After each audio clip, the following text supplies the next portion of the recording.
Hola, bueno, buenas tardes, bienvenidos y bienvenidas a todos y a todas a este nuevo ciclo de, de debates participativos que venimos haciendo desde la Secretaría de Extensión junto con el programa de gestión ambiental de la Facultad de Ciencias Naturales y Museos, que hemos denominado La vida de los ecosistemas acuáticos, por motivo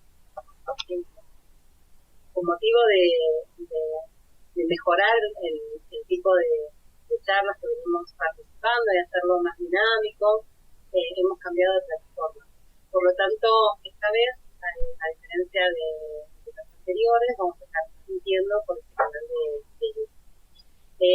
En esta oportunidad, bueno, ustedes saben que hemos hablado anteriormente que el ciclo de charlas virtuales, conferencias virtuales en realidad, cuenta con el aval de la División de Psicología, doctor Sebastián Alberto Barrera, de la Facultad de Ciencias Naturales y Museos, del Instituto de Tecnología, doctor Raúl Riquelet, del Consejo Profesional de Ciencias Naturales de la Provincia de Buenos Aires y de la Secretaría de Recursos Hídricos de la Provincia de Buenos Aires. Para nosotros hoy es un placer poder presentar a la doctora Silvina Bota, que es egresada de nuestra facultad y que va a estar dando la conferencia sobre conservación y amenazas a los ecosistemas marinos, algunos de los desafíos de las décadas, algunos desafíos de la década de los 60. Para esta oportunidad va a estar haciendo la presentación de la doctora Silvina Bota, va a ser María Expósito, y quiero agradecerle especialmente a Silvina por el tiempo, la dedicación y el entusiasmo para sumarse al encuentro, así como también tanto a Madeleine como a Santiago, que siempre forman parte del programa de gestión ambiental, que estarán aportando sus ideas en todo lo que como no, a Marita. Así que bueno, ahorita te doy la palabra y les contás también cómo va a estar la dinámica de esta nueva transmisión. Gracias, Luis. Gracias. Bueno, gracias Ana, gracias por el espacio. La verdad que venimos trabajando con la Secretaría de Extensión con este tipo de actividades y me parece que con mucho interés, porque nos han propuesto otras temáticas. Así que bueno, gracias a todos los que nos siguen siempre con las actividades y participan y opinan. Y gracias a Silvina por esta presentación. Antes de hacer la presentación formal de ella, quería comentarles que bueno, de este ciclo de conferencias que estamos participando ahora, que inició el 22 de marzo, que fue justo el Día Mundial del Agua, con el tema de cianobacterias y la plata que nos dio el doctor Echenique. El martes pasado, la doctora Gómez habló sobre el impacto sobre la calidad del agua y el impacto de la contaminación en los ecosistemas acuáticos de la Argentina en general. Y el martes que viene termina el ciclo de conferencias con el ingeniero Guillermo Felici, que va a tratar también el tema de la gestión del agua en la provincia de Buenos Aires y nos va a contar los planes y acciones que tiene el ministerio de la Secretaría de Recursos Hídricos sobre nuestro recurso, sobre el recurso agua. Así que bueno, los esperamos a todos también el martes que viene para cerrar este ciclo. Y como venimos haciendo en los otros anteriores, va a estar el chat disponible, esta vez a través del canal de YouTube, para que bueno, dejen preguntas, dejen comentarios, nos dejen también su correo electrónico para invitarlos a nuevos ciclos de conferencia. Y las preguntas que hagan en otros nichos se las vamos a leer a Silvina cuando termine su exposición para que ella pueda responder.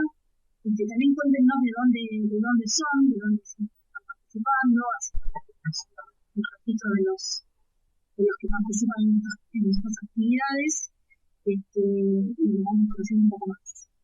Así que bueno, sin más, le voy a presentar a Silvina. Como bien dijo Ana, es egresada en nuestra casa de estudio, colega nuestra, del área de ecología. ella tiene un título de maestría y doctorado en oceanografía biológica de la Universidad Federal de Río Grande de Brasil, que es donde actualmente está trabajando. Es profesora adjunta e investigadora de la universidad desde el Laboratorio de Ecología y Conservación de Megafauna Marina, que se llama ECOMEGA, que depende del Instituto de Oceanografía, y ella trabaja en tanto en lo que es el dictado de cursos de grado en oceanografía y biología, como de posgrado en maestrías y doctorados en oceanografía biológica y biología. Las líneas de investigación principales que desarrolla Silvina tienen que ver con diversos aspectos de la ecología y la biología de los mamíferos, especialmente de las tortugas marinas, y abarca diversos ecosistemas marinos del Atlántico tropical y subtropical, así como de la región antártica. Así que bueno, excelente carrera, Silvina, excelente presentación, ya nos dice todo, con la experiencia que tiene. Así que si los chicos que están en la parte técnica nos autorizan, ya podemos darle el micrófono a Silvina para que ella inicie la charla y haga su presentación, ¿cierto? Buenísimo. Bueno, gracias Silvina, todo tuyo. Bueno, gracias. ¿Se escucha bien? Sí. La frase típica de la verdad, ¿se escucha bien? Quería primero agradecerles por haberme invitado. Ya estuve en otras charlas de televisión de la facultad y siempre es un placer, así que cuando me llaman para hacer este tipo de actividades, enseguida para mí son muy importantes, como volver a casa, ¿no?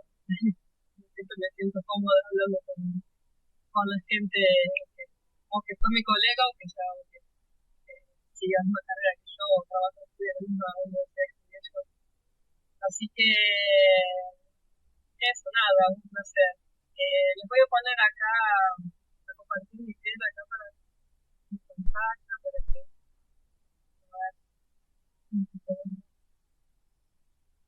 para darles un poquito de qué es, presentarles un poquito qué es lo que pensé para esta charla cuando me llamaron, que era, ¿no?, un ciclo sobre el agua.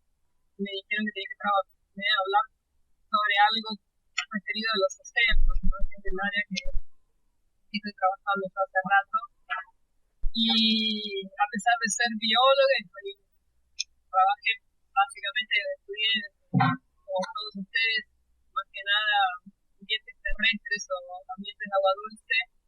A partir de maestría empecé a trabajar más que nada con océanos, con mares, con costa, con estuarios, y es un poco lo que vengo acá a hablar hoy, un poquito acá en esta charla. Como dijo Marisa, yo trabajo en la Universidad Federal de Río Grande, que queda en el sur de Brasil, cerquita del Chuy. No es Brasil tropical, no es Río de Janeiro, no es nada de Brasil que ustedes imaginan. Es un Brasil mucho más parecido con Uruguay, con Argentina, con Buenos Aires.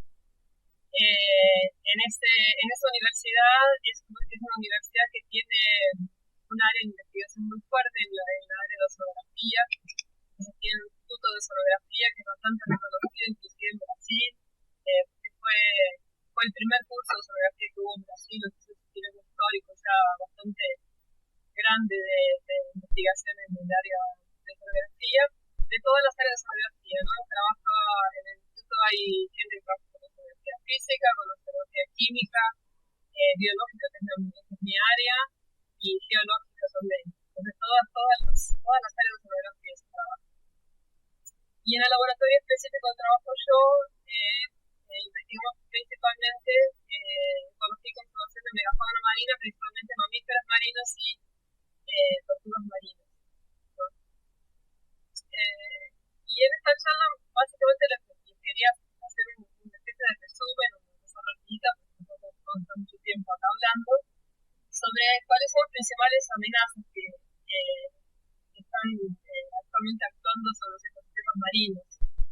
Algunas son comunes a los terrestres, pero algunas son exclusivas de los marinos, ¿no? Y al final de la charla presentarles un poquito cuáles son los desafíos de lo que llaman la década de los océanos o el diseño de los océanos, también se llaman, que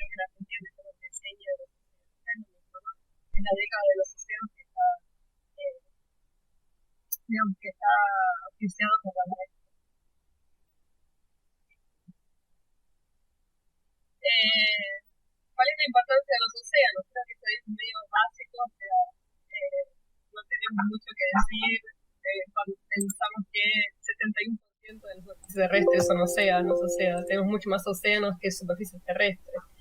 Entonces, básicamente el planeta es un planeta de agua, ¿no? De océanos, y que tiene una alta diversidad. Entonces, evidentemente, el océano siempre tuvo un papel bastante importante eh, para el ser humano, en varios sentidos, ¿no? Desde los principios de la humanidad, las poblaciones que estaban en regiones costeras, obviamente usaban el océano ya para transportarse, usaban el océano para alimentarse, ¿no? Entonces, siempre el hombre tuvo una conexión muy estrecha, ¿no? Muy real con los océanos, ¿no? Los océanos proveen varios servicios, ¿no? para el ser humano. Entonces, en los océanos uno puede buscar alimento, como por ejemplo acá están esta foto presentando un pescador artesanal. Entonces, son fuente de alimento, los océanos, es indiscutible, ¿no? Son medio de transporte, eso también es indiscutible. Acá tengo una foto de un barco carguero. Son fuentes de recreación, de turismo, ¿no? Acá tengo una foto de alguien haciendo un deporte acuático en una región costera.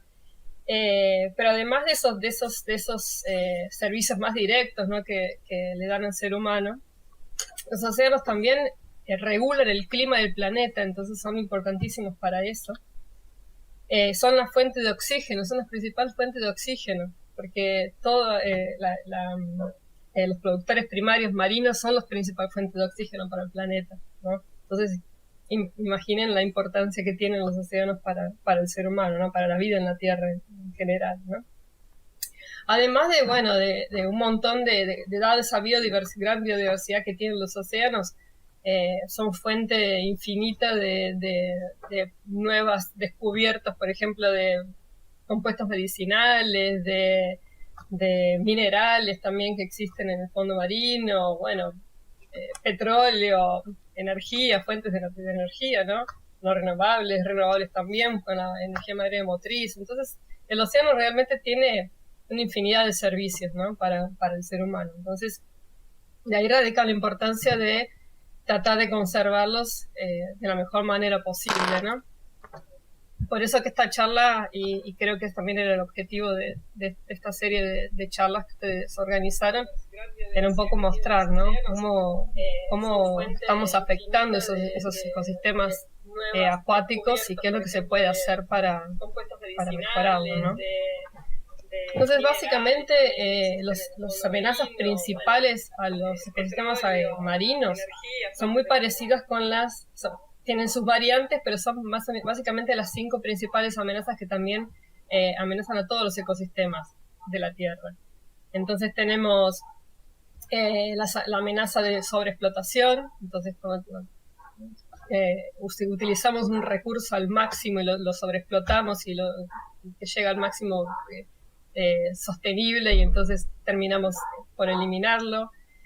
Cuando alteramos el ambiente de alguna forma, entonces lo vamos a alterar, alteramos los ambientes, alteramos los sistemas, y eso acaba degradando todo el hábitat. Cuando lo poluimos de diversas formas, la introducción de especies exóticas también es una amenaza, y obviamente el cambio climático global. Ahora voy a entrar un poquito en cada una de esas 5 amenazas para más o menos ejemplificarles de qué forma eso sucede en los ambientes oceánicos marinos.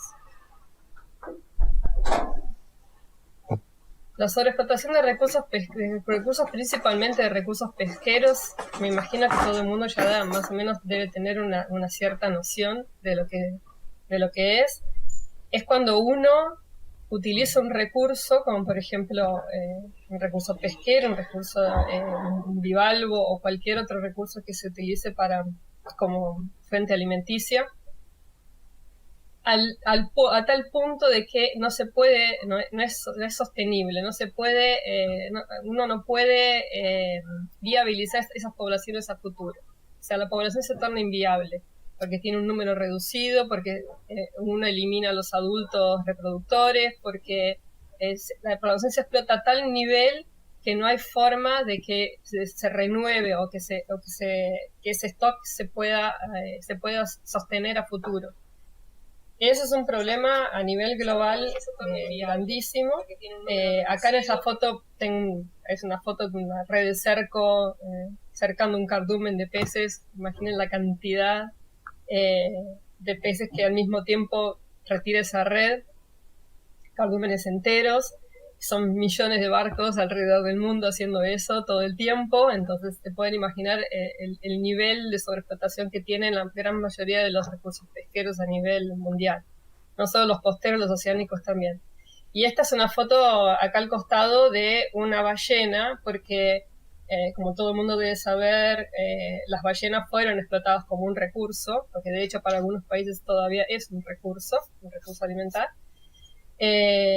Y ellas fueron explotadas a tal nivel que enseguida, las ballenas enseguida mostraron esos signos de sobreexplotación, porque las ballenas, justamente como ser mamíferos, la tasa de renovación es mucho más baja, o sea, tardan muchísimo más en reponer los individuos retirados del ambiente. Entonces es un ejemplo clásico de sobreexplotación de recursos. En general, la tendencia de los estoques pesqueros a nivel mundial es más o menos la misma en todos lados. O sea, en este gráfico acá muestro algo bien general, a grosso modo, ¿no?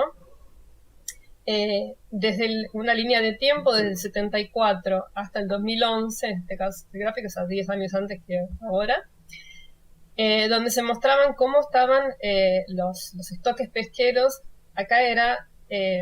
underfish significa que todavía no se llegó al máximo que se puede extraer, digamos. Todavía estaban con un nivel de captura abajo de lo que podría estar completamente explotado, digamos, ¿no? El naranja ya es completamente explotado, o sea, más que eso, ya en la población no se puede reponer a sí misma. Entonces, la idea siempre es estar abajo de eso, para que el stock se pueda reponer a sí mismo. Y acá en rojo son los que ya estaban explotados a niveles insustentables, o sea, son insostenibles, no se puede, ya no está pudiendo renovar los individuos que están extrayendo del ambiente. Y bueno, ustedes van viendo que a medida que pasa el tiempo, la cantidad de recursos que están sobreexplotados se empieza a aumentar. La cantidad de los que están al límite más o menos se mantiene, y la cantidad de los que no estaban explotados o que no estaban explotados a su máximo es cada vez menor. Esto probablemente la tendencia se debe haber seguido hasta ahora. Si uno sigue esta línea de tiempo hasta 2021-22, seguramente la tendencia es la misma, no cambió. Entonces, ¿qué quiere decir? Que tenemos poblaciones de peces que antes eran recursos importantísimos para ciertos países o para ciertas comunidades a nivel por ahí costera, que hoy no los tenemos más, o que necesita un esfuerzo mucho mayor para poder retirar la misma cantidad que retiraban en el pasado. ¿Y eso qué significa? Que voy a tener en el mar un montón de barcos más que van a pasar más tiempo en el agua, que van a poner redes mayores, porque para poder retirar esa cantidad que necesita para que sea económicamente sustentable esa pesquería, tengo que estar haciendo un esfuerzo mayor. Y eso obviamente repercute en un montón de otras cosas que después vamos a ver en otros tipos de amenazas que acaban apareciendo también junto con eso, ¿no? Entonces acá este muy gráfico, ¿no? En los años 70 teníamos toda esa diversidad de peces y en gran cantidad, y ahora en los años más 2010, 2020 ya tenemos una diversidad mucho menor, y algunas poblaciones ya desaparecieron, y obviamente una menor captura. Acá tenemos la red del pescador más finita con menos cantidad, ¿no? Eso es un gran problema, y es muy difícil de solucionar, porque cuando estamos hablando de pesquerías que son industriales, tenemos toda una industria y toda una economía que gira alrededor de eso. Y cuando se tratan de comunidades que son pesquerías a menor escala, que son las costeras, las más artesanales, también tenemos ese problema, porque también existe ese tipo de explotación arriba de niveles sostenibles, y también empiezan a sufrir ese tipo de consecuencias económicas y ecológicas por causa de esa sobrepesca, ¿no? Una evidencia clásica que ya viene siendo relatada desde 2005, fíjense, 98, 2005 ya se empieza a ver eso, es que cuando uno relata lo que pescaron las pesquerías, se ve que cada vez pescan peces de menor nivel trófico, porque los grandes predadores están cada vez en menor número, porque obviamente son el blanco principal de las pesquerías, son los grandes predadores, los grandes peces, ¿no? Y cuando empieza a ver que la captura empieza a ser de peces de menor nivel trófico, significa que los grandes no están más. ¿Por qué? Porque ahí, al no estar más los grandes, porque ya fueron sobreexplotados, los más chiquitos no tienen predadores y obviamente se reproduce mucho más y uno pesca mucho más de esos que están en niveles tróficos más bajos, ¿no?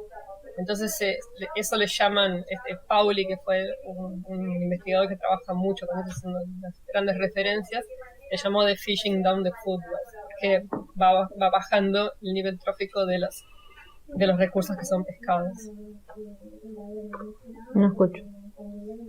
Esto acá son solamente para ejemplificar un clásico ejemplo de sobreexplotación, ¿no? Entonces acá tenemos una línea de tiempo mostrando cómo fue la caza de las ballenas, ¿no?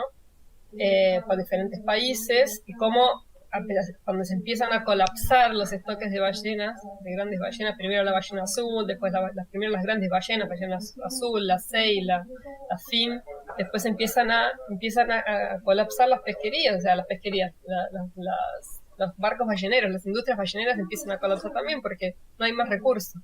Entonces, ven cómo se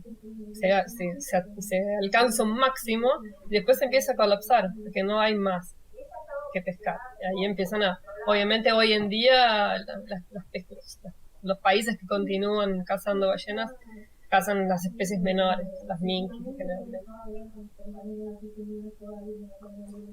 Y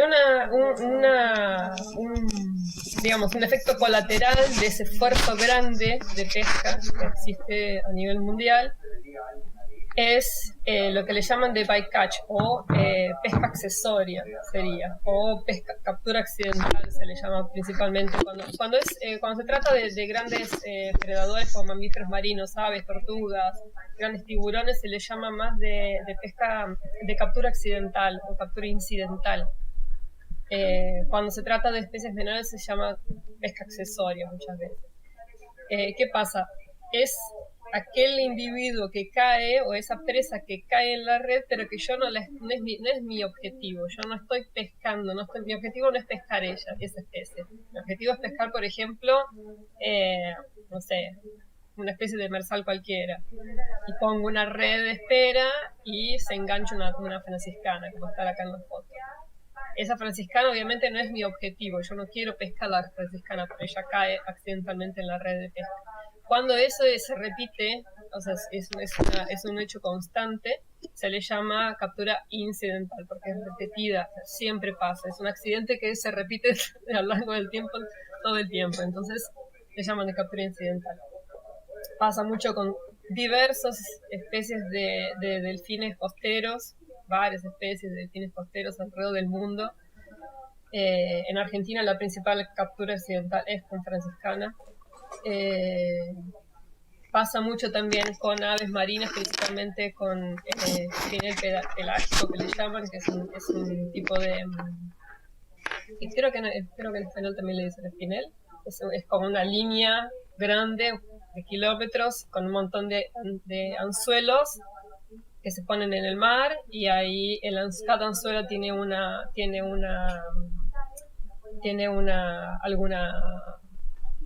algún alimento que va a llamar a los atunes. Generalmente se capturan atunes de esa forma, y tiburones también, pero las aves también van a comer ese alimento que está en el anzuelo y se terminan enganchando también y se mueren. Entonces este tipo de pesca tiene una captura incidental de tortugas marinas y de aves marinas grandísima. ¿Tá?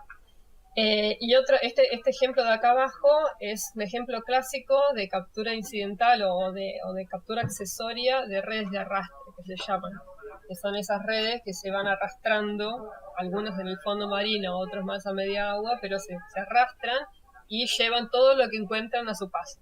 Y que generalmente el objetivo no es agarrar todo lo que está a su paso, pero bueno, acaba cayendo.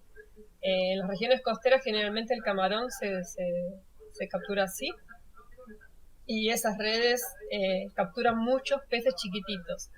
Y los peces chiquititos son los juveniles de lo que después va a ser un recurso pesquero que yo voy a querer pescar. Entonces es un desperdicio enorme de masa, de biomasa, de pescados y de invertebrados y de otros recursos. Acá hay una raya también, a veces caen otros tipos de tortugas marinas, también caen en ese tipo de red.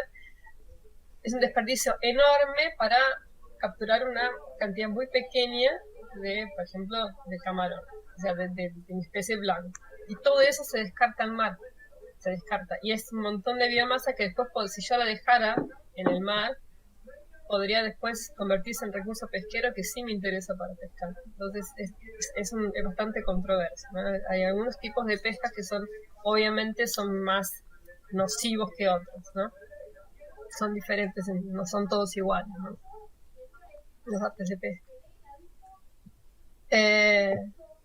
La segunda amenaza, que obviamente también es bastante fácil de visualizar. Acá hay una foto de Mar del Plata, de abajo. Esta es una foto de Camboriú, que es más o menos lo mismo. O sea, toda la alteración que el ser humano hizo de los ambientes costeros principalmente.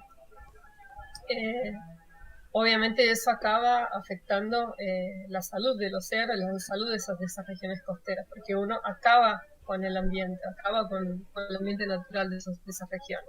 El pisoteo en la arena, no sé si todo el mundo se acuerda, pero las personas que son de mi edad por lo menos, había almejas en las costas de las playas que uno iba cuando era chico, había almejas en la arena. Hoy en día tú no ves almejas, no hay, existe.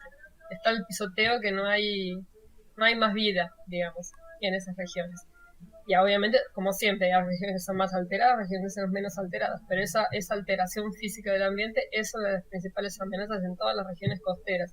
Sobre todo porque al ser humano le gusta vivir al lado del mar.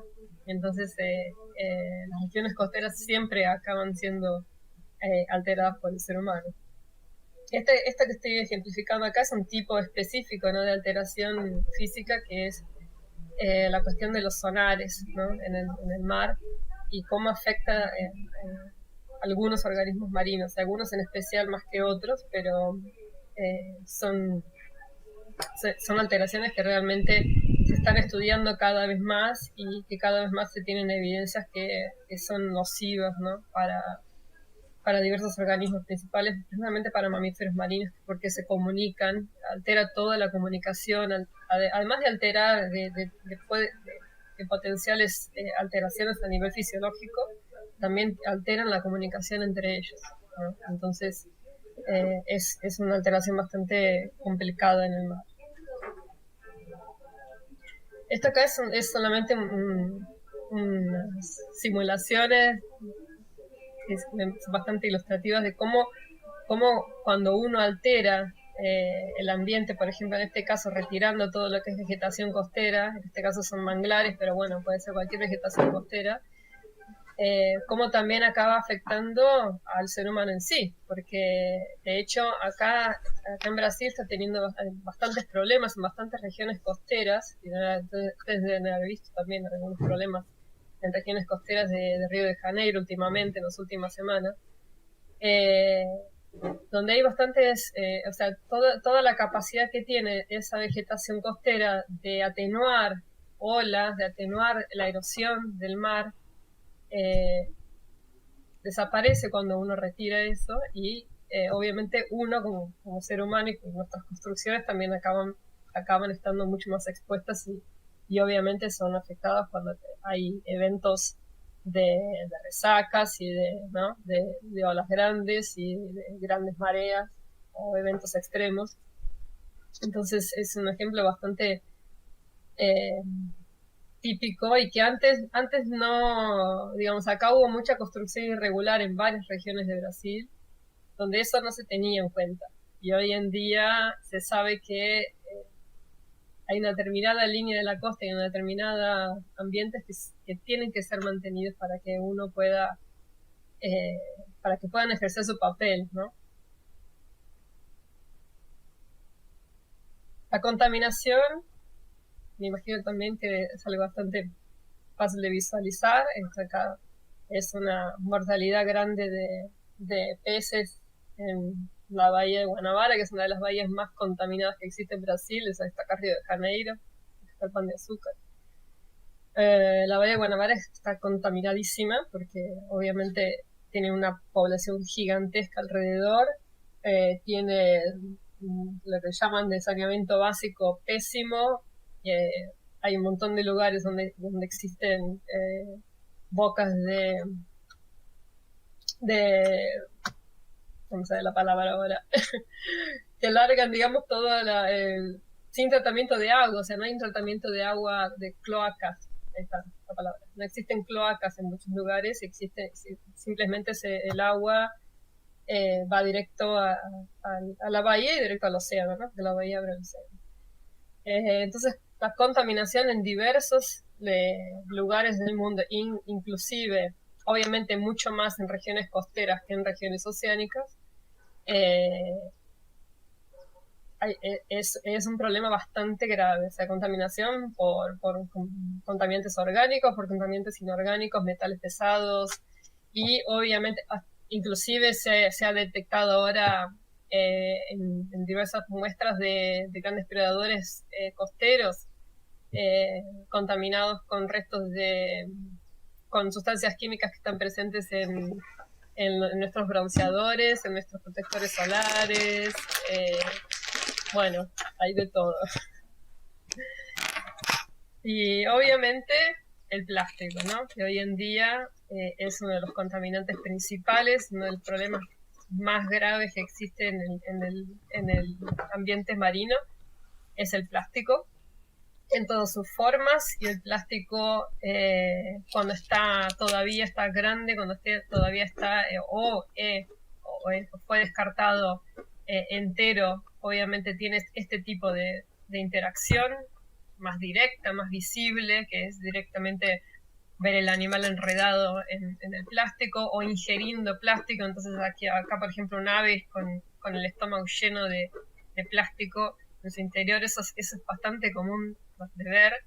Nosotros acá en el laboratorio colectamos bastante muestras de mamíferos marinos y tortugas marinas que encallan acá en la costa, y los juntamos, los llevamos al laboratorio, hacemos necropsias, y es muy común encontrar plástico adentro de los animales. Sobre todo, por ejemplo, hay algunas especies que tienen más que otras. Tortugas marinas, algunas especies, como por ejemplo la tortuga verde, siempre tiene plástico. 100% de las tortugas tienen algo de plástico adentro. Y ese plástico puede ser diversas cosas. Puede ser los plásticos de embalaje, pueden ser restos de red de polietileno, lo que te imagines. El paquete de galletitas que te comiste a la tarde, de todo. Ese plástico, además de tener esa interacción en ese sentido, ¿no? directa, así, de enmarañar el animal e inclusive impedirle una natación, producir mutilaciones, o diversos tipos o por ejemplo en este caso de las tortugas marinas, esas mueren por inanición porque están el estómago tan lleno de plástico que no se alimentan y terminan muriendo. Pero también ese plástico después se va rompiendo en pedacitos, y eso se transforma después en microplástico. Y ese microplástico, porque el plástico de última, hay diversas acciones que están haciendo ahora de remover ese plástico grande del océano. Se puede ver, se puede remover, pero el microplástico es imposible. O sea, el microplástico, una vez que está en tamaño microplástico, está en el océano, y ahí complica muchísimo más. Y se sabe hoy en día que esos microplásticos, inclusive se detectó este mes salió una publicación donde detectaron microplásticos en la corriente sanguínea humana. O sea, nosotros tenemos microplástico adentro nuestro ahora. Es un problema serísimo, súper serio, y que va a ser bastante difícil de solucionar. Acá hay unas fotos de fauna esta acá con una foca con una botella de plástico en la boca. Esto es bastante clásico también, todos los pinípedos, ¿no? Los lobitos, los leones marinos, con alguna bolsa plástico, o es bastante común encontrarlos con sunchos, que es ese plástico que se usa para cerrar las cajas de pescados en el mar. Los tiran, esos cae al mar, a veces cae al mar, a veces lo tiran, porque a veces con el barco en movimiento se cae al mar, y eso termina entrando también en el cuerpo del animal. El mar va creciendo y eso va ahogándolo de a poco. Esta franciscana, por ejemplo, se murió por inanición porque se le enganchó en el pico es el plastiquito que está alrededor de la botella PET, de la botella de gaseosa. Ese plastiquito ahí que se le enganchó en el pico porque tiene un pico muy finito, y simplemente es la segunda que encontramos así, ya no es la primera. Acá en Brasil fue eso. Y ven que está totalmente flaquita porque directamente no comía más, que no podía abrir la boca, digamos, ¿no? Y este gráfico acá es solamente un ejemplo de cómo los microplásticos, al ser tan chiquitos, ellos pueden ser ingeridos por el plancton, del plancton pasar a los peces, de los peces pasar a los mamíferos, o sea, puede biomagnificarse. Entonces el microplástico es un problema bastante grave. En el laboratorio ahora estamos trabajando con algunos con microplásticos en focas antárticas y en cetáceos en general, y en pinípedos con plásticos también, porque realmente no es un área que yo venía trabajando, no es mi especialidad, pero ante tanta demanda de trabajos en ese sentido, acá terminaron, algunos alumnos se interesaron y empezamos a trabajar con esto. Y en focas antárticas ya se encuentran restos de microplásticos y de plásticos también esta chica, una alumna mía que es argentina inclusive, trabaja colectando caca de focas y en las feces se encuentran microplásticos. Saben que un ecosistema se supone que es bastante prístino, no es tan así, ya está llegando allá también. Introducción de especies exóticas en los grandes océanos del mundo también. Fíjense acá este mapita acá, que son rutas de tráfico marino, de containers, de exportaciones de todo tipo de productos. Se hace vía mar. No sé si se acuerdan el año pasado que hubo un problemón porque un navío de esos encalló en el canal de Suez y fue un problema gigante económico, porque estuvo como 10 días encallado y no podían pasar los barcos que hacen todo el comercio entre Asia y Europa y América, porque pasan todos por el canal de Suez, y fue un problemón porque realmente el comercio a nivel mundial depende de esas vías marítimas. Entonces, obviamente, cuanto más cantidad de barcos navegando, más oportunidades hay de que vengan, generalmente en el agua del astro, organismos o larvas de organismos que después pueden llegar a convertirse en invasores, ¿no? Son especies exóticas que llegan a algún lugar y se encuentran las condiciones ideales para instalar poblaciones viables, se puede transformar en una especie invasora. Y ahí sí, una especie invasora, obviamente como la definición de especie invasora lo dice, son especies que traen perjuicios, ¿no? Generalmente económicos, a nivel de ecosistema también, muchas veces. esa es la principal vía de introducción de especies exóticas en el ambiente marino, el agua del astro en navíos. A veces el agua del astro, a veces vienen incrustados en los cascos también, ¿no? Este ejemplo acá que siempre lo pongo cuando doy este tipo de charlas en mis clases, es el ejemplo del pez león. Es un pez invasor también, que es una especie linda, entonces es ornamental y se usa mucho para acuario, y es una especie del Indo-Pacífico, pero los acuaristas la compraban bastante, y en un momento dado esa especie entró en Estados Unidos, en la región de Florida, entró al ambiente natural y se empezó a reproducir. Y es una especie sumamente agresiva. Casi nadie la preda porque acá tiene unas espinas venenosas, entonces es bastante peligroso. Y es un predador voraz, o sea, es un carnívoro voraz. Y tienen un problemón ahora en Estados Unidos porque se está expandiendo la distribución de ese bicho para toda la costa del Atlántico, para el norte. Obviamente no mucho al norte porque es una especie básicamente tropical. Y ya entró en Brasil, o sea, esa especie ya está detectada. Ahora, hace unos años, detectaron un individuo en la costa de Río de Janeiro, y ahora ya está detectada hasta en Fernando de Noronha, que me imagino que todo el mundo debe haber escuchado hablar de Fernando de Noronha, que es un paraíso en el medio del océano. Hay ya detectaron el pez león en Fernando de Noronha. ¿Cómo llegó hasta acá? Imagínense, para los que cursaron biogeografía, no sé si todavía Lopreto está como profesora, fue mi profesora de biogeografía. Existe una barrera grande ahí para especies costeras, porque esta es una especie costera, es una especie de arrecife, de corales, que es la boca del río Amazonas.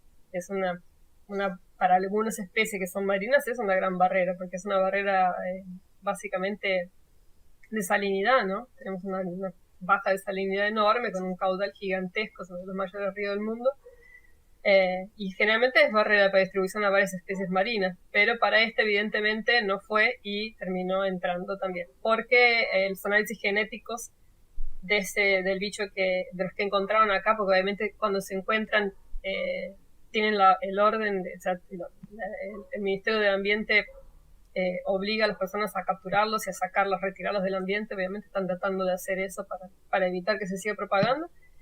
Tiene relación con los de Florida, con los de la Florida, entonces evidentemente vino por ahí.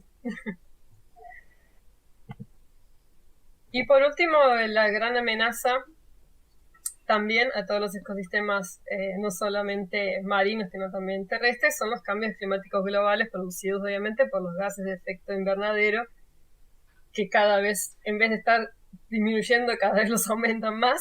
Entonces, obviamente, esos cambios climáticos globales afectan también los océanos, porque también están la capacidad de los océanos de absorber calor, también terminan calentándolos, y de esa forma también, por ejemplo, uno de los efectos que ya se puede ver es una redistribución de, por ejemplo, los recursos pesqueros, que eso es algo que importa al ser humano. Entonces, en algunas regiones, por ejemplo, las regiones tropicales, ustedes saben que las especies que están en regiones tropicales están siempre en su límite fisiológico de temperatura. Si uno aumenta más ese nivel, esa temperatura en esas regiones, obviamente las principales especies que van a ser afectadas y que no van a saber no van a tener para dónde correr, digamos, son las especies tropicales. Entonces, las especies tropicales son las que van a estar más afectadas. Los ambientes tropicales, digamos, en los ambientes tropicales uno no va a tener más especies porque se van a redistribuir, van a intentar ir a otras regiones donde tengan su óptimo de temperatura para poder sobrevivir, mantener poblaciones viables, ¿no? Entonces, se supone que la tendencia sea esa, ¿no? Que las especies más tropicales empiecen a ir a las regiones más subtropicales, a las regiones más de los polos, en esa dirección. Obviamente con todo lo que eso trae a respecto de una redistribución de una especie, que está llegando especies que no estaban en ese momento en esos ambientes, no son naturales de esos ambientes, son una especie de introducción. Pueden llegar a rediseñar esos ambientes porque va a estar entrando consumidores diferentes de los que ya estaban en ese lugar. Las propias especies que estaban ahí con un calentamiento pueden también estar yendo para otros lugares, o por ahí no pudiendo redistribuirse van a desaparecer. Entonces todo eso obviamente va a rediseñar todos los ecosistemas a nivel global a medida que va aumentando la temperatura. El cambio climático global, ¿no? a nivel de los océanos, obviamente aumenta el calor en el océano, o sea, la temperatura del océano en sí. Principalmente no solo el contenido de calor, sino la temperatura superficial del mar. Acá pueden ver en naranja y en marrón, se ve cómo está aumentando desde los 1800, desde el inicio del siglo pasado. En algunas mediciones empezaron después, obviamente no aparecen en ese momento, por eso las líneas son un poco más cortadas, pero se ve cómo aumenta, ¿no? La temperatura superficial del mar, en marrón, en naranja el contenido de calor. Con eso, obviamente, el nivel del mar aumenta. ¿Por qué aumenta el nivel del mar? Porque hay además del contenido de calor, que eso hace que se dilate y obviamente por eso también aumenta un poco el nivel del mar, pero principalmente porque ocurre el derretimiento de las calotas polares. O sea, va a haber, eso ya se está viendo, ¿no? En el hemisferio norte sobre todo, el derretimiento de las calotas polares, que en el verano, antes en el verano uno todavía mantenía bastante cantidad de hielo marino, y ahora prácticamente en el verano polar hay un montón de lugares donde no hay más hielo. En la Antártida también se están derritiendo, o sea, hay derretimiento de glaciares, inclusive también, no solamente ese hielo marino que se forma en invierno y que a veces se mantiene durante el verano, sino también el hielo que es de agua dulce, que son los glaciares también, se están derritiendo. Entonces todo eso contribuye por un aumento del nivel del mar. Entonces, a medida que en amarillo disminuye el área el área ártica de hielo marino, aumenta el nivel del mar, está cambiando, ¿no? Y también un efecto directo también de esa cantidad de CO2 grande que hay en el ambiente y que produce ese efecto invernadero es la acidificación de los océanos, porque todo ese dióxido de carbono, el IE, es absorbido en los océanos, ¿no? El océano es un gran repositorio, digamos, de CO2, y eso hace que los océanos estén cada vez más ácidos. Y esa acidificación obviamente tiene consecuencias, no es para algunos organismos no tiene consecuencias, pues para otros no. Principalmente, obviamente, para las especies que son calcificadoras, ¿no? Que no pueden calcificar cuando está el océano ácido. Entonces tenemos bivalvos, hay equinodermos, hay corales, algunos plancton que también son calcáreos, que también tienen ese problema, y son todos los que se van a ver afectados cuanto más ácido esté el océano por causa de ese aumento de la presión de dióxido de carbono en la atmósfera, ¿no? Existe, ya deben haber escuchado hablar del IPCC, que es un panel intergubernamental para el cambio climático, que es una reunión de un montón de científicos representando todos los países, se supone, todos los países del mundo, que tratan de medir y de prever ese cambio climático y tratar de poner metas para disminuir ese efecto, ¿no? ¿Cuál es la meta? La meta es disminuir al máximo los gases de efecto invernadero. ¿Cuáles son las principales fuentes de efectos de invernadero? Bueno, todo el mundo lo sabe. El principal efecto son los combustibles fósiles, ¿no? Entonces, tratar de al máximo cambiar los combustibles fósiles, cambiar el uso de combustibles fósiles. Hoy en día me imagino que hay una discusión gigante en torno a eso, porque se está viendo cómo dependemos mucho de los combustibles fósiles claro, con el tema de la guerra que está habiendo ahora entre Ucrania y Rusia, todos los países están desesperados porque hay una crisis en ese sentido. Y ahí estamos viendo cómo seguimos dependiendo muchísimo de los combustibles fósiles. Los combustibles fósiles son una de las principales fuentes y una de las principales metas del IPCC justamente es para eso, para que se reduzcan esas emisiones, principalmente por cambiando esos combustibles fósiles por fuentes de energías renovables, obviamente.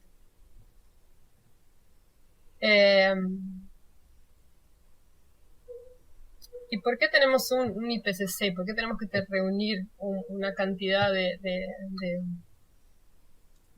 científicos alrededor de todo el mundo, ¿no? Los océanos son globales. Los océanos, si uno contamina en la costa de Buenos Aires, esa contaminación no se queda en Buenos Aires. Ella, por las corrientes oceánicas, como pueden ver acá, las grandes corrientes están en esa animación, llega a todos lados. Entonces, el problema de amenazas y de conservación a nivel de océanos es un problema global. Se tiene que discutir y se tiene que solucionar a nivel global, porque nos afecta a todos en ese sentido, que circula.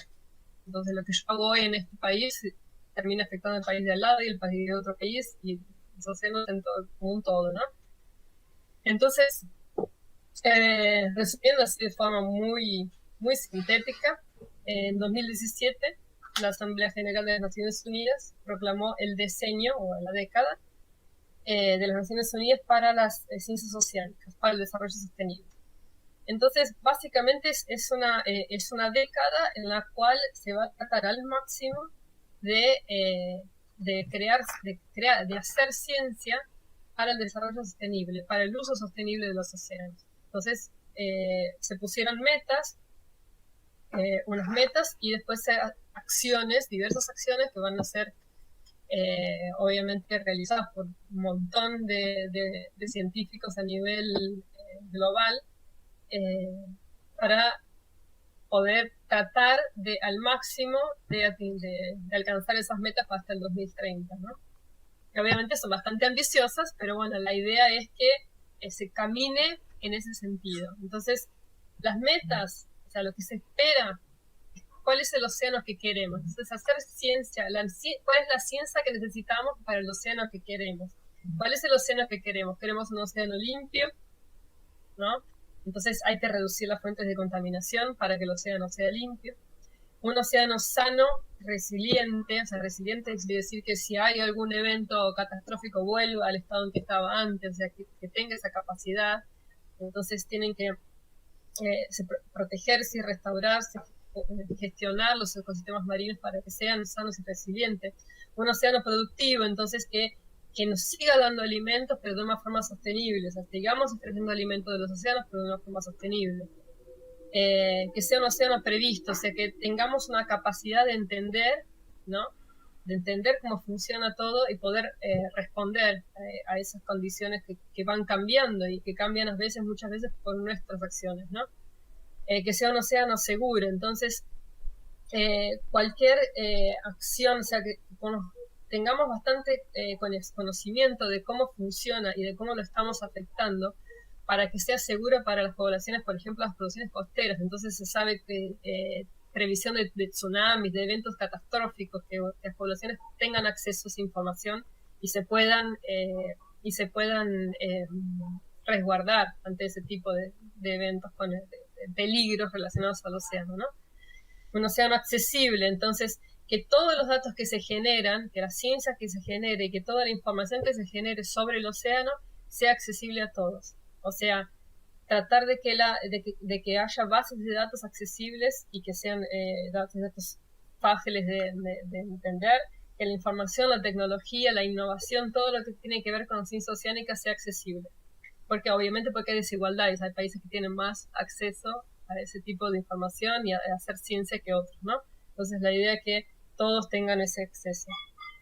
Y que el océano siga siendo inspirador y atractivo, ¿no? Que sea un océano, que la sociedad como un todo valore al océano, valore los océanos y entienda la importancia que tienen para el bienestar humano y para el desarrollo sostenible, ¿no?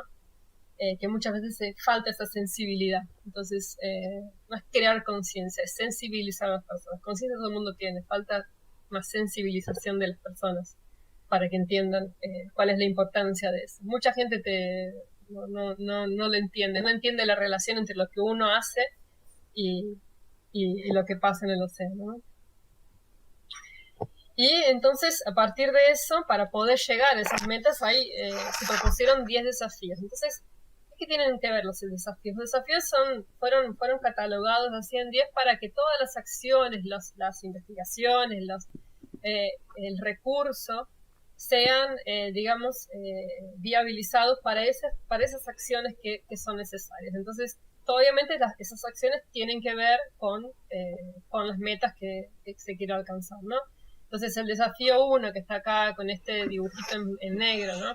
Comprender y vencer la contaminación marina. Entonces todo lo que se pueda estudiar y que se pueda entender sobre cartografiar las fuentes de contaminación, encontrar soluciones, todo lo que tiene que ver con contaminación marina es ese desafío primero. El segundo es proteger y restaurar los ecosistemas y la biodiversidad, que tiene que ver con esto, que también tiene que ver con esa meta que uno quería encontrar un océano saludable, ¿no? Entonces cuáles son los factores de estrés, cuáles son las amenazas, cómo se pueden mitigar, cómo podemos gestionar. El tercero, que tiene que ver con alimentar de forma sostenible la población mundial. Entonces, que sigamos usando, ¿no?, los recursos marinos para alimentar la población, pero de una forma sostenible.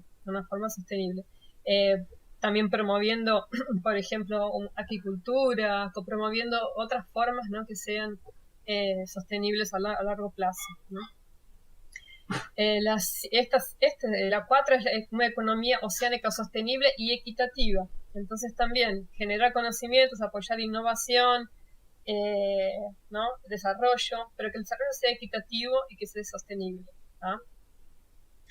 Esa acá tiene que ver con soluciones para el cambio climático. Entonces, no solamente tratar de mitigar ese cambio climático, sino también tratar de prever. Entonces, si va a haber un cambio climático, tratar de hacer predicciones para ver cómo eso nos va a afectar, cómo va a afectar los ecosistemas, la pesca, todo lo que uno hace con el océano.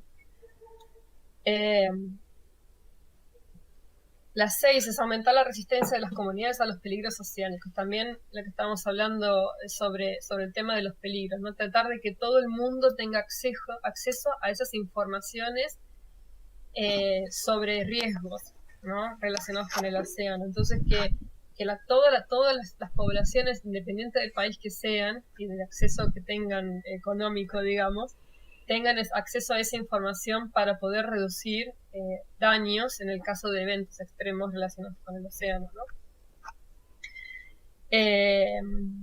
Ampliar el sistema mundial de observación de los océanos, que es este. Entonces también que todos los países tengan capacidad, ¿no?, de poder tener esos datos, de poder acceder a equipamientos, a hacer ciencia oceánica y poder tener esos datos, ¿no? Acá es un desafío que es para crear una representación digital del océano. Entonces la meta es crear un mapa de todos los océanos, de los fondos, de todos los océanos del mundo, ¿no? Entonces obviamente tiene que ser colaborativo, todo el mundo tiene que aportar datos, pero la idea es tener una representación digital completa de los océanos. Ese es un desafío. El 9 es habilidades, conocimientos y tecnología para todos. Entonces, garantizar el desarrollo integral de las capacidades y el acceso equitativo a los datos. Entonces, que todos los países tengan acceso a información, ¿no? Y esa última es la que tenía que ver con nosotros, con el ser humano, ¿no? Cambiar la relación de la humanidad con el océano. Entonces, que todos los valores, ¿no?, que tienen valores y servicios para el ser humano, servicios ecosistémicos, también sean comprendidos por las personas, que sean comprendidos, que lo entiendan y que sensibilicen a las personas, porque sensibilizando, ¿no?, y entendiendo cuáles son los beneficios que tiene el ambiente marino para el ser humano, es que realmente los podés llamar para las acciones que son necesarias. realizar, ¿no?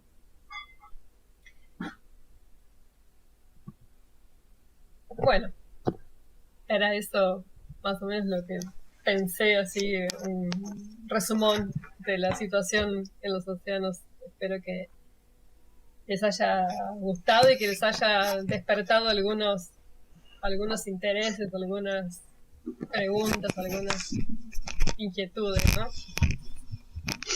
Buenísimo. Silvina, muchísimas gracias. La verdad que muy interesante. Nos vamos a ir todos para allá a trabajar con vos.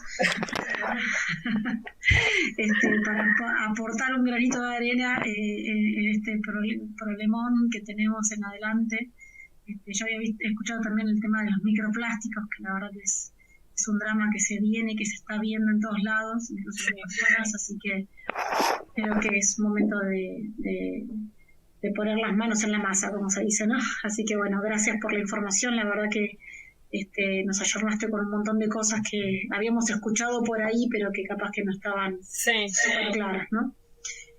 Mucha gente nos está escribiendo que no se pudo conectar o que no se escuchaba bien o que no tuvo oportunidad de poder verlo por los tiempos. Aclaramos para todo el mundo que esto va a estar guardado y grabado en el canal de YouTube de la facultad, como todas las otras charlas del ciclo, las van a poder ver y volver a escuchar los que no pudieron. Así que va a estar disponible. Los chicos, les pido a Made o a Santi si ponen el link del canal de YouTube, capaz que ya lo pusieron, para que la gente pueda después buscarlo, y si no, igual se lo vamos a mandar por mail a los que estaban participando.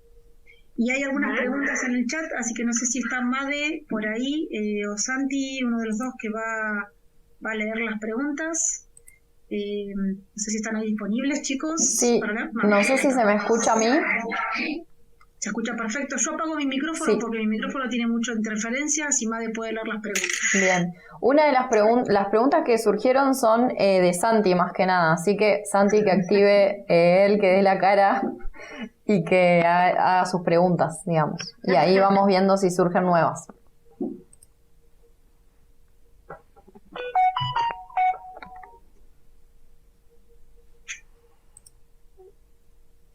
Santi, ¿andas por ahí? Si no, Made capaz que él está con el tema de la transmisión complicado. Bien, si se me escucha bien, genial. Dice,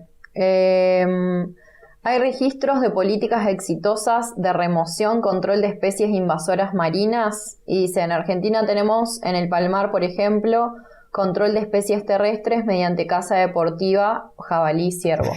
Y después hace dos más. No sé si querés que te las diga ahora o contestás y te hago la pregunta después. No, te contesto eso ahora ya.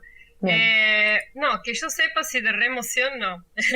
Hay políticas, sí, tratando de eliminar algunas especies marinas. Por ejemplo, acá hay unos corales invasores que están por todos lados, básicamente en las regiones más tropicales, ¿no? En Ceará, toda la región del norte, nordeste de Brasil, hasta Río de Janeiro. Y están tratando de hacer, ¿viste? Como muchos están en regiones de áreas marinas protegidas, tienen obligación, o sea, lo están tratando de remover a mano, sacarlos. Cuando los ven, los sacan. Como hacen con los peces león. Si lo ves, todo el mundo tiene orden de sacarlo. Lo ves, lo capturas y lo sacas. Lo matas, digamos. Porque está la invasión está iniciando, digamos. Lo de los corales, coral sol se llama. Eso ya está un poco más avanzada, digamos. Ya hay bastantes corales de esos. Después acá hay muchas iniciativas de acuacultura. Y muchas veces están en regiones costeras. Entonces ahí a veces también tienen que tener bastante cuidado, porque puede haber, por ejemplo, camarones exóticos que se pueden escapar. Pero de políticas así de remociones, lo que sí sé de remociones que están haciéndolas ahora y que en algunos lugares ya fue exitosa, es en islas oceánicas, la parte terrestre, ¿no? Para eliminar ratas principalmente, gatos, pero ratas principalmente. En Fernando de Noronha hay bastante problemas con ratas. Fernando de Noronha es un archipiélago, ¿no? En unas islas ya hicieron experimentos sacando en algunas islas y ya consiguieron sacarla. La isla principal todavía no, pero la idea es esa, ¿no?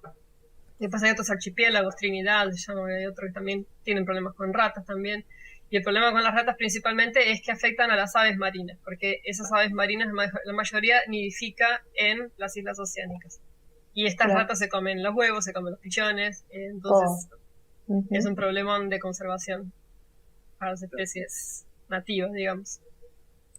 No, claro, mi Bien. pregunta iba por ahí porque yo sí conozco esas experiencias que, bueno, como del palmar, por ejemplo, que los jabalíes rompían los renovales de Sí. palmera, por ejemplo. Sí, Eh, ya fui mucho al palmar como ayudante de taxonomía. Ay, qué bueno. No recuerdo las cosas. Pero bueno, por eso, sabía que en ambientes terrestres hay estas políticas, estas iniciativas que han dado Sí. un resultado Sí. de moderado a bueno, digamos. Ujú. Pero claro, en ambientes marinos es Es otra más cosa. difícil. Sí, es mucho Sí. más difícil. Sí. Y la otra pregunta que me ha surgido, bueno, a mí en relación al carbono del océano, esto no sé si tiene sentido, pero se me ocurre, ¿tendría sentido? Bueno, por eso te lo pregunto, ¿no? ¿Tendría sentido realizar cultivos algales in situ con el objetivo de remover carbono y, por ejemplo, y aprovechar algún tipo de producción de aceite? Se hacen cultivos, que yo sepa, o sea, no soy especialista en eso, ¿no? Pero que yo sepa sí se hace, se aprovechan bastante. Pero no sé si sería suficiente como para remover el carbono Claro. total, o sea, ya es bastante más complicado. Hasta porque los principales productores marinos no son las macroalgas, digamos, son microalgas, ¿no? Del plancton. Ujú. Y ahí es Sí, un poco más eso difícil. estaba pensando, sí. Sí, sí. Pero claro, bueno. Bien, y alguna otra pregunta no surgió, pero sí, bueno, saludos más que nada, que como no los podés ver acá te los decimos. Aileen Monti, bueno, muy buena la charla, Silvina, y Marina Amaya dice, como siempre, muy lindo escucharte y agradece también por el espacio y por dejar el video disponible. Así que si no surgen más preguntas en el chat, podemos ir cerrando. Lo bueno es que los comentarios van a quedar activos en el video de YouTube, así que si surgen preguntas, a nosotros nos va a llegar la notificación de consulta y te la vamos a poder hacer a vos también. Está bien, está bien. En Argentina hay mucha gente trabajando, bueno, inclusive con microplásticos, nuestra investigación con las focas de la Antártida en realidad es en colaboración con gente de la universidad, con la gente de ahí de Naturales, con Javier Negrete y el equipo de él, Depredadores de Topo. Y así que estamos trabajando con ellos. Toda la parte de pinípedos en la Antártida estamos trabajando con el Antártico argentino. O sea, la otra parte, no, ballenas también un poco, pero la parte más de ballenas trabajamos más con nuestro equipo de acá. En ballenas todavía no trabajamos con microplástico.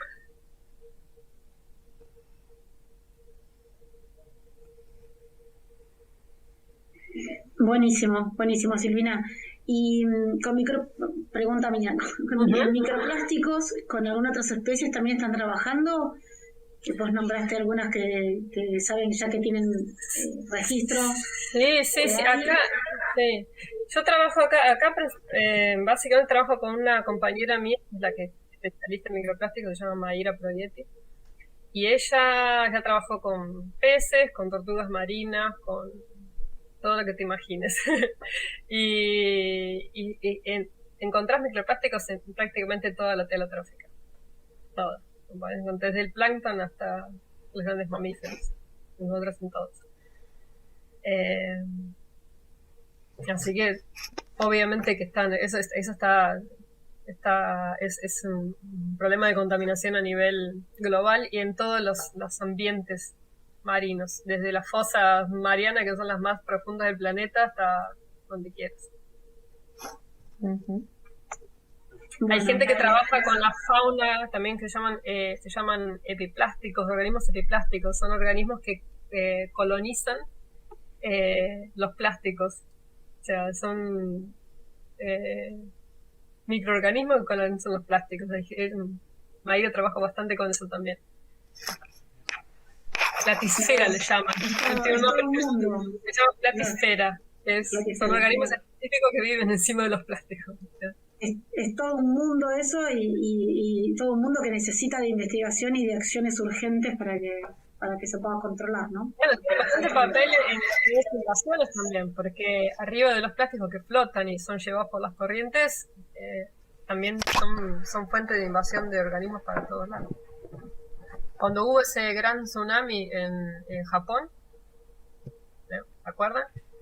Llegó un montón de organismos arriba de pedazos de muelles, de pedazos de cosas, de estructuras que se fueron rompiendo en el puerto a las costas de Estados Unidos. Se atravesaron todo el Océano Pacífico y llegaron a Estados Unidos lleno de organismos incrustantes que obviamente pueden o no ser invasores, ¿no? Pero de hecho llegaron vivos. Entonces también son fuente de transporte, digamos, para invasiones. Gustavo Herrera acá dice también, muchas gracias, muy interesante la charla y renueva las esperanzas de poder mitigar la contaminación en los océanos. A mí me pasó algo parecido cuando te escuchaba, como que estamos tan abombados a veces de todo lo malo que existe, que es como que, no sé, es como, bueno, ¿qué hago yo como persona? Pero a veces no es lo individual lo que hay que ver, sino en conjunto con otros, como buscar las soluciones, digamos, sí, y que se puede. A nivel individual uno tiene que hacerlo también, ¿no? Obviamente reducir, ¿no? Porque como nada reciclar, no, reducir, en realidad. Plásticos, sobre todo los plásticos de uso único que le llaman, ni siquiera los reciclan, los tiran a la basura. Pero también tiene que ser a nivel de gobierno, porque si no es una política de gobierno, lo que puedes hacer es poco, ¿no? Porque hay gente que va a hacerlo, hay gente que no va a hacerlo, hay gente que no le importa nada, o sea, tiene que ser una política a nivel de gobierno. Hay una iniciativa que está buenísima, que no sé si la conocen, que se llama The Ocean Cleanup. Después, tiene Facebook, tiene Instagram, tiene página web. Es un chico que a los 17 años propuso una forma de limpiar los océanos, con una locura, ¿no? Un adolescente con la cabeza bastante abierta. Y llevó esa idea a diversos financiadores y consiguió financiamiento y consiguió gente que le dio plata y hoy en día tiene una empresa que se llama The Ocean Cleanup con barcos enormes y la idea de él es limpiar las grandes, una de las ideas, ¿no? Porque ahora ya se expandió y ya tiene un montón de iniciativas, pero una de las ideas principales era mapear unas regiones que hay en unos giros oceánicos, que es donde el océano hace medio que una vuelta, digamos, hay unos grandes giros en el Atlántico y en el Pacífico también, donde se junta el plástico, porque como flota, lo van llevando y ahí se junta y son islas gigantescas, kilómetros y kilómetros de plástico, una isla de plástico. Y la idea de él era limpiar eso, retirar eso de ahí. Y lo está haciendo ahora. Entonces creó unos equipos gigantes que son como una especie de una red gigantesca que la llevan dos barcos, la van arrastrando dos barcos así, en el fondo tiene un ensacador. Y en el ensacador va entrando todo lo que es el plástico. Y eso lo llevan a bordo, lo clasifican, lo llevan a tierra para reciclar, ¿no? Y están sacando toneladas, no tengo, la primera decisión fue un sobrevuelo para mapear dónde estaba y después fueron con los barcos, ahora están yendo con los barcos a juntar.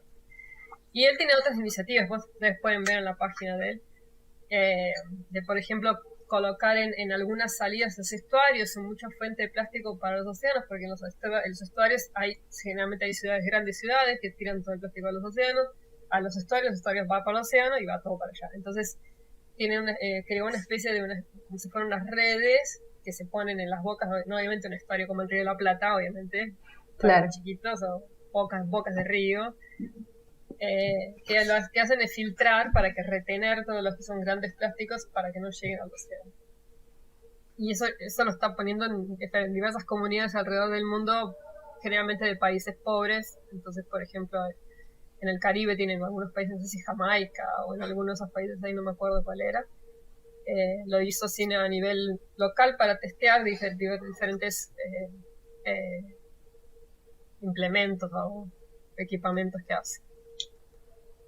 que crearon. Ahora tiene un equipo de científicos, de ingenieros trabajando con él, todo lo que te imagines. Todo es un empresario. Realmente. Y un montón de gente que está trabajando. Tengo una amiga mía, que era compañera mía del laboratorio, ahora estuvo un tiempo fue una de las primeras personas que empezó a trabajar con esas comunidades de biplásticas, con la platisfera, y trabajó en la Ocean Cleanup haciendo todo el mapeamiento de la mancha del Pacífico. Y ahora ella se dedica a organizar una startup para dedicarse a crear plásticos biodegradables. No son plásticos, ¿no? Son plásticos orgánicos en realidad. Claro. Creo que son a partir de algas, no me acuerdo, de algas. Qué bueno eso. La verdad que eso es fundamental. En la facultad, desde el programa de gestión ambiental, estamos trabajando justamente en esto de tratar de eliminar el plástico de un solo uso, al menos en el ámbito universitario, ¿no? Que la Universidad de La Plata elimine el plástico de un solo uso, por lo menos dentro de la facultad, dentro de las facultades de la universidad. Sí. Así que se presentaron varias propuestas y estamos trabajando en pro de eso, ¿no? Ojalá que lo podamos implementar. Sí, si nosotros a nivel universidad no lo hacemos nosotros, claro, ¿qué esperás, no? Tenemos que ser ejemplo. Yo siempre digo eso. El que no tiene hay que esa empezar información, pero a veces son necesidades básicas. Si vos tenés tu poco, cuando te levantás a la mañana, es buscar qué comer, no le puedes pedir, ay, reciclame la botellita de gas. Tiene otras prioridades en la vida. Entonces, por eso que yo digo que no es solamente lo que hace uno individualmente. Uno, obviamente, hay que hacerlo porque es como una vez me acuerdo que Sole dijo, es un camino de ida. O sea, no, una vez que reciclaste una botellita de Coca-Cola no la puedes tirar más a la basura común. No podés, la agarras así, si no puedes tirar a la basura común. Entonces, pero también tiene que ser... Con nosotros. Sí, pero tiene que ser, bueno, no la veo acá, pero ya sé que me está escuchando. Pero tiene que ser también a nivel gubernamental. Tiene que ser una política de gobierno. ¿No? Poco Tal lo cual, que se puede tal hacer. cual. Buenísimo. Bueno, Silvina, muchísimas gracias. Creo que fue más que clara tu charla. Las vamos a empezar a difundir y a pasar al resto de la gente que no pudo conectarse. Y entre nuestros contactos también, porque creo que todo el mundo tiene que escuchar esto y saberlo, para empezar a, como decís vos, ¿no? Empezar a cambiar las actitudes y las costumbres y la forma de vida desde casa y que llegue también a los gobiernos y al Estado para que se implementen acciones de gobierno realmente concretas, ¿no? Así que bueno, y entren a la página de la década de los océanos. Todos los países tienen sus iniciativas, tienen sus acciones. Argentina también tiene las de ella. Y la página general, ¿no? de la década de los océanos es muy buena. Tiene el canal de YouTube, inclusive. Uno puede participar, todo el mundo puede entrar, puede participar, puede entrar a discusiones, a las charlas. Muy interesante de todo. Hay que aprovechar esta década para presionar a los gobiernos para que lancen editales y, ¿cómo se llama?, llamadas para apoyar proyectos de ciencia oceánica, ¿no? Vamos a aprovechar para conseguir mayor cantidad de subsidio para hacer. Sí, tal cual. Hay que aprovechar este momento. Creo que es el ahora o nunca. Sí, hay que aprovecharlo. Muchísimas gracias, Silvina. No sé si Ana querés decir algunas palabras para cerrar. No, más que felicitarla y agradecerle, es súper interesante y motivador. Coincido con lo que han dicho los chicos, lo que han puesto en el chat. Y la verdad, un placer escucharte, muy clara en tu exposición y muy motivadora en contagiar por dos lados, ¿no? A quienes están estudiando a sumarse a esta orientación, ¿sí? Soy antropóloga, así que sería una orientación. Sí. Y por otro lado, a quienes no transitan la vida universitaria, en conocer y saber cómo puede ser todo este tipo de tratamiento. Porque me parece que ambos objetivos están cumplidos y te agradecemos, ¿no? De los chicos y bueno, gracias a ustedes, un placer siempre. Gracias. esperemos cuando vengas por acá poder... Sí, una charla en vivo, ¿no? Claro, y darte las gracias personalmente. Bueno, Con charla en vivo, exacto. una charla en vivo. Bueno, muchas gracias. Bueno, buenas noches. Nos vemos. Chao, chao. Muchas gracias. Adiós. Chao.